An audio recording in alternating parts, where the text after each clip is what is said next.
विवान ने पूरी रात आंख नहीं झपकाई।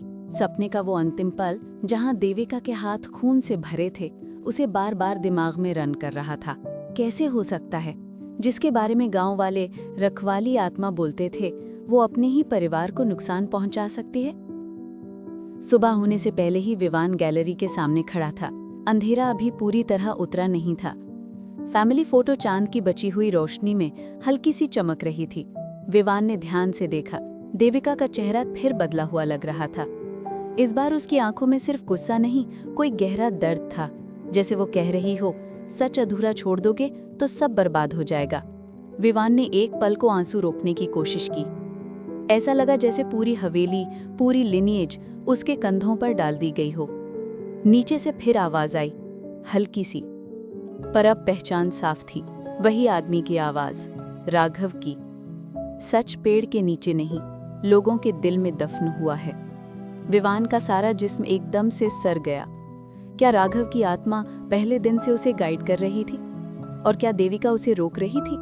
विवान ने नीम के पेड़ के पास जाकर फिर मिट्टी हिलाई। इस बार कोई पेटी या चेन नहीं निकली। मिट्टी के नीचे एक पुराना वुडन प्लैंक मिला, जो क्लियरली किसी हिडन चेंबर का हिस्सा लग रहा था। विवान ने जोर लगा के प्लैंक हटा दिया। नीचे एक छोटी सी आंखों के बराबर जगह खुली, जैसे हवेली के नीचे कोई पुराना रूम हो। अंदर से ठंडी हवा का झोंका आया, जिसमें मिट्टी, पुरानी लकड़ी और कुछ अजीब सा स्मेल था। विवान टॉर्च लेकर नीचे उतर गया। रूम छोटा था, पर सीढ़ियों से नीचे उतरते ही एक मूर्ति जैसी चीज दिखी। एक पुरानी कुर्सी और कुर्सी के साथ बंधे हुए लकड़ी का जोड़, जिसमें एक आदमी का स्केच कार्व था। वही स्केच जैसा राघव की फोटो में था। विवान का दिल एक पल को रुक गया। यहाँ राघव को बंद करके रखा गया था, मगर किसने? रूम की दीवानों पर कुछ लिखा था। मिट्टी हटाते ही लफ्ज सामने आए, मैंने कुछ गलत नहीं किया, मुझे सिर्फ सच कहना था। उसने मुझे छुपा दिया, मुझे मिटा दिया। और सबसे नीचे देविका। विवान पीछे हट गया। कहानी पूरी तरह पलट गई थी। जो देविका को रूहानी रखवाली समझा गया था, वो अपनी ही बहन के पति को बंद करके उसे जिंदा दफन। पर क्यों? रूम के कॉर्नर में एक और डायरी पड़ी थी, इस बार राघव की। विवान ने जल्दी से खोली। लाइंस पुरानी थी, कुछ फटी हुई, पर मतलब क्लियर था। उन्होंने कहा देविका पर शक्तियां हैं, पर सच ये है कि वो उन पर कंट्रोल नहीं कर पाती। रात को वो बदल जाती है, आंखों में लालपन आ जाता है जैसे कोई और हो। मैंने सच बताना चाहा, पर उसने कहा मैं परिवार की इज्जत बिगाड़ दूंगा। आज रात वो मुझे छुपेगी, शायद हमेशा के लिए। विवान ने डायरी बंद कर दी। सांस थोड़ी तेज चलने लगी। देविका शैतान नहीं थी, पर वो नॉर्मल भी नहीं थी। उसके अंदर कोई शक्ति, कोई चीज थी जो कंट्रोल में नहीं आती थी। अफसोस उसे रखवाली नहीं, रोकने के लिए जिंदा छोड़ा गया था। विवान सीढ़ियों की तरफ बढ़ा, पर रूम के अंदर एक कोल्ड टच उसकी गर्दन पर लगा। विवान पलटा, कोई नहीं था, पर हवा बदल चुकी थी। देविका की आवाज, ऐसी आवाज जो पहले नरम थी, अब बहुत भारी और दुख भरी थी। मैं बड़ी ना बनना चाहती थी, मुझे बस रोक दिया गया, समझा नहीं। और तुम विवान, तुम पूरा सच जाने बिना फैसला मत करना। विवान की आंखों के सामने एक फ्लैश आया। देविका किसी को धक्का नहीं दे रही थी। वो अपने आप को राघव के सामने रखती है, उसे रोकती है, पर राघव घबराकर पीछे गिरता है और वो नीचे वाले होल में गिर जाता है। देविका सिर्फ देख रही होती है।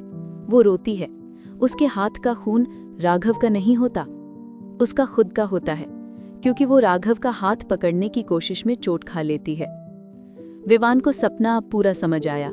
ये सारा सच गलत समझा गया था। देविका ने राघव को नहीं मारा।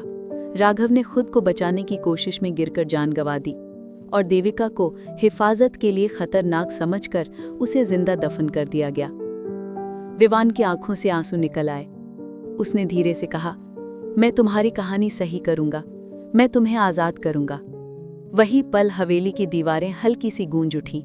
रूम की हवा गर्म हो गई और विवान को लगा जैसे कोई बोझ, किसी पुरानी रूम का बोझ हल्का हो गया। विवान ने नीम के पेड़ के नीचे दिया जलाया। डायरी और पुरानी यादें ठीक से रखकर वो हवेली से बाहर निकला। पीछे से बस एक हल्का सा फुसफुसा आया, शुक्रिया। विवान रुक गया। उसने पीछे मुड़कर देखा। हवेली अब पहली बार बिल्कुल शांत लग रही थी। जैसे किसी को अब आखिरी बार आराम मिला हो। कहानी आज खत्म हुई, मगर विवान जानता था पुरखों की लेगेसी कभी पूरी नहीं खत्म होते। वो बस एक नई कहानी, एक नए रखवाले का इंतजार करती है। विवान ने देविका और राघव का असली सच देखा और हवेली के अंदर का राज समझा। डायरी और यादों को सेफ रखकर वो हवेली से बाहर आया।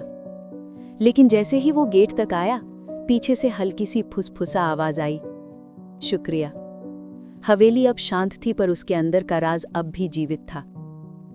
क्या सच और शांति सच में सुधर गई, या हवेली अब भी किसी नए राज का इंतजार कर रही है? और क्या विवान सच में अपनी फैमिली की लेगेसी के लिए तैयार है? ये आपको सोचने पर मजबूर करेगा।